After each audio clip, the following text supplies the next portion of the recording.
আসসালামু আলাইকুম রহমতুল্লাহি ওবরাকাতুহু। আমি নাইম, বাংলা ইসলামিক হিস্টোরি চ্যানেলের পক্ষ থেকে আপনাকে স্বাগত। প্রিয় ভাই, আমরা আজকে শয়তানের কৌশল এবং তার প্রতারণার ব্যাপারে বিস্তারিত আলোচনা করব। শয়তান আমাদের প্রধান শত্রু এবং ইসলামে এটি একটি অত্যন্ত গুরুত্বপূর্ণ বিষয়।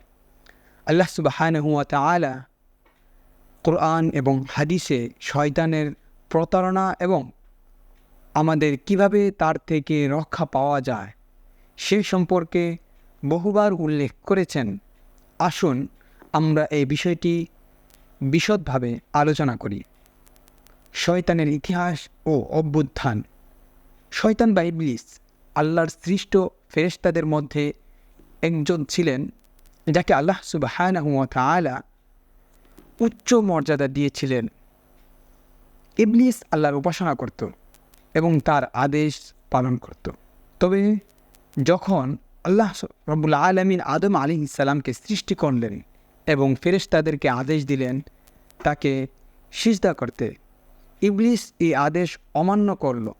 ইবলিস তার এই অহংকার ও গর্বের কারণে আদম আলাইহিস সালামকে সিজদা করতে অস্বীকার করল বলে কোরআনে উল্লেখ করা হয়েছে।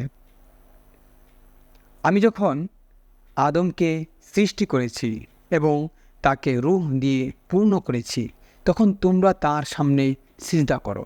সূরা সাদ।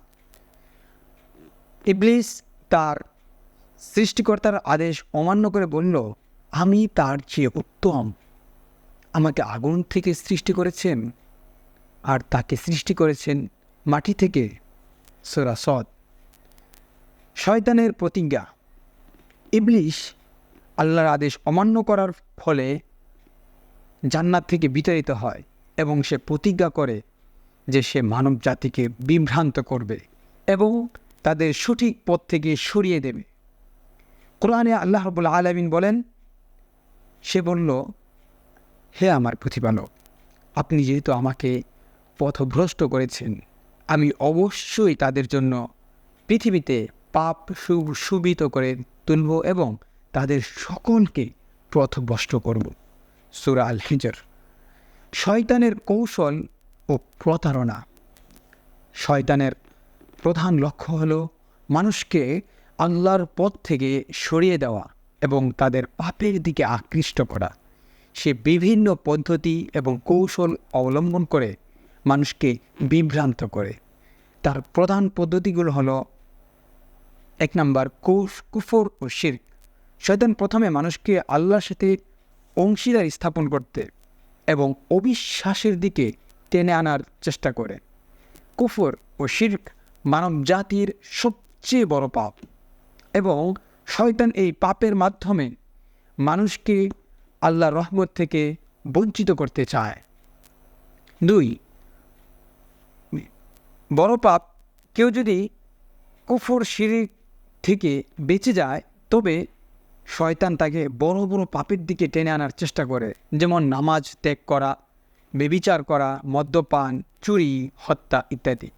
এই ধরনের পাপগুলো মানুষের জীবনকে ধ্বংস করে এবং আল্লাহর নিকট থেকে আরও দূরে সরিয়ে দেয়। 3, ছোট পাপ। যদি কেউ বড় পাপ থেকে বেঁচে যায়, তবে শয়তান তাকে ছোট ছোট পাপের দিকে টেনে আনার চেষ্টা করে। ছোট পাপগুলো ধীরে ধীরে মানুষের হৃদয়ে স্থান করে নেয় এবং তাকে বড় পাপের দিকে নিয়ে যায়। 4, নিরর্থক কাজ। শয়তান মানুষকে এমন কাজের দিকে আকৃষ্ট করে যা পাপ নয়, তবে তাতে সময় নষ্ট হয় এবং আল্লাহর ইবাদত থেকে দূরে রাখে। উদাহরণস্বরূপ, অতিরিক্ত খাওয়া, অতিরিক্ত ঘুমানো, বিনোদনে অতিরিক্ত সময় ব্যয় করা ইত্যাদি। শয়তানের প্রতারণার বিরুদ্ধে প্রতিরোধ। আল্লাহ সুবহানাহু ওয়া তাআলা আমাদেরকে শয়তানের ফাঁদ থেকে রক্ষা করার জন্য বিভিন্ন উপায়ে সতর্ক করেছেন। আমাদেরকে আল্লাহর প্রতি বিশ্বাস রাখতে হবে এবং তার আদেশ মেনে চলতে হবে।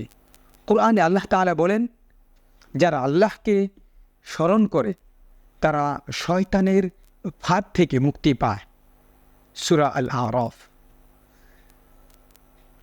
প্রথমত 1 নম্বর, আল্লাহর স্মরণ।